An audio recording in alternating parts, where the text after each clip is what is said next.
ఎప్పుడైనా సరే ఏదైనా అకస్మాత్తుగా చూడకూడదు చూసామనుకోండి, ఎలా ఇప్పటికిప్పుడు స్నానం చేయడానికి అవకాశం లేదు, ఎలాగ మరి చాలా దోషభూయిష్టమైన విషయం చూశానే, ఈ పాపం పోవాలంటే అనుకున్నాను అనుకోండి, వెంటనే ఏమిటంటే గరికిని ముట్టుకుంటే చాలు పోతుంది.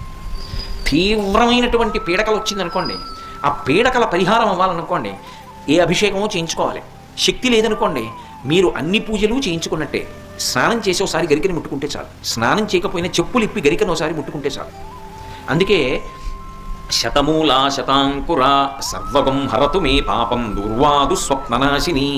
ఓ శతమూలా శతాంకుర, నువ్వు అనేకమైన వేర్లతో ముందుకెడుతుంటావు, అటువంటి అంకుర నిన్ను ముట్టుకుంటున్నాను. దీనివల్ల ఏమవుతోంది?